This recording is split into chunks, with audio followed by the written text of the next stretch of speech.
उम्र 13 साल और काम ऐसे आप और हमारे जैसे तो सोच भी नहीं सकते, और इन्हीं कामों का नतीजा इतना भयानक निकला कि आप घबरा जाओगे सुनते ही। तो मैं हूं आपका मिस्टर हाइड और आप सबका स्वागत करता हूं आपके खुद के चैनल मिस्टर हाइड। बात है एक गांव की, गांव का नाम नहीं लूंगा नहीं तो इशू हो जाते हैं, और ये बिल्कुल सच्ची घटना है। तो एक परिवार होता है, 3 बच्चे और एक हस्बैंड वाइफ खुद। तो एक दिन वाइफ ना हस्बैंड को कहती है कि हम ना गांव में तो कोई काम धंधा है नहीं, तो ऐसा करते हैं शहर चलते हैं और अपनी थोड़ी जिंदगी को बेटर बनाते हैं, यानी सही बनाते हैं। तो ये आ जाते हैं सोनीपत।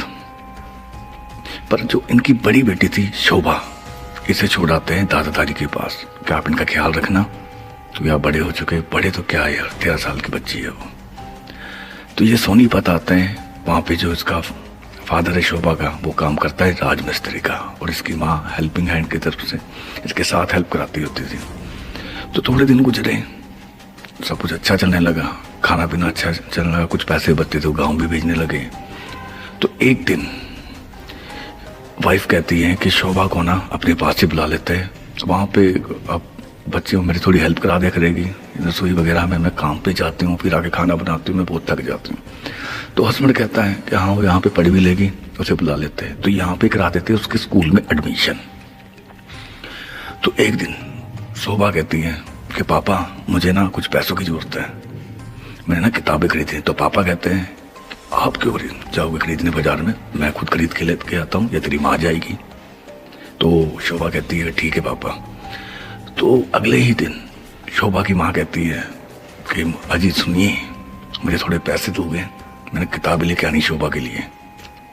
तो पैसे देते और किताबें लेके जब घर पहुंचती है तो वहाँ पे वो शोभा को देखती है इधर, पर नहीं मिलती। मकान मालिक से पूछती है कि शोभा को देखा आपने, पर नहीं मिलती।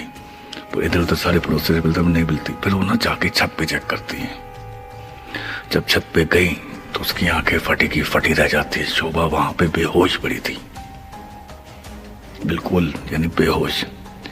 तो फटाफट ये चिल्लाती है और आसपास के जितने भी बंदे होते हैं इकट्ठे हो जाते हैं और उसे हॉस्पिटल लेके जाते हैं।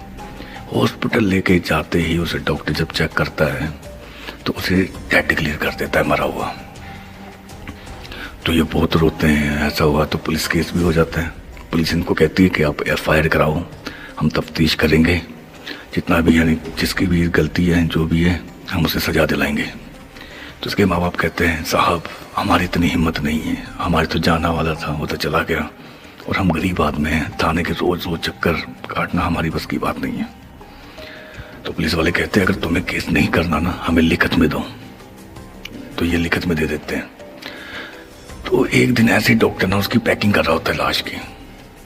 तो जब लाश पैक कर रहा होता है, ये ना पुलिस में फोन करता है कि साहब कि ये ना मर्डर है और शायद इसके साथ बलात्कार भी हुआ है।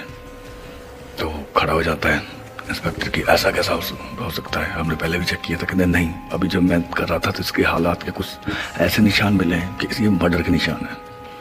तो ये बात आ जाती है मीडिया में। जब मीडिया में बात आ जाती तो आपको पता ही है। फिर जब मीडिया में बात आई तो सबने यानी बढ़ा चढ़ा के बोलना शुरू कर दिया। फिर पुलिस को ना चाहते हुए भी इसकी तफ्तीश करनी पड़ी। तो अब पहले तो उनके माँ बाप से पूछते हैं कि कैसे ये क्या हुआ, आपको किस पे शक हो। कहते हैं किसी पे शक नहीं है।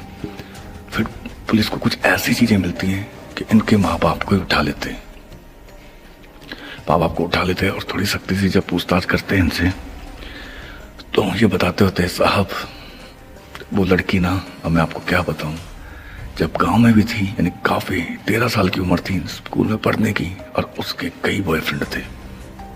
जब हम यहाँ पे लेके आ गए उसे, तो यहाँ पे आने के बाद भी यहाँ पे मोहल्ले में भी उसने कई बॉयफ्रेंड बना लिए। 13 से 14 बॉयफ्रेंड उसके थे और अलग अलग लड़कों से बात करती थी। तो उसकी माँ ने उसे समझाया प्यार से, मैंने भी प्यार से समझाया, पर वो समझने के लायक नहीं थी, समझने को तैयार ही नहीं थी।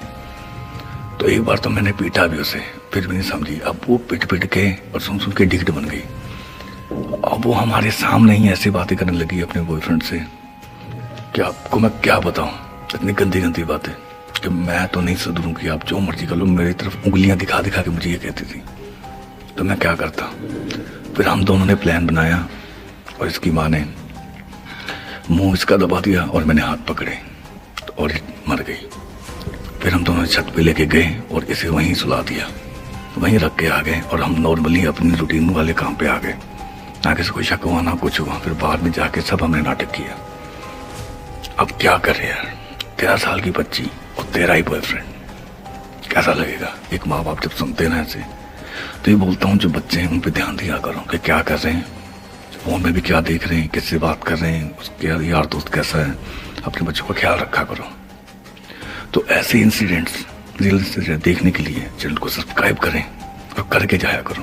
बाद में आप वीडियो ढूंढते हो, मुझे कई कमेंट आते हैं कि मिस्टर हाइड हम ढूंढ रहे थे बड़ा मिले नहीं।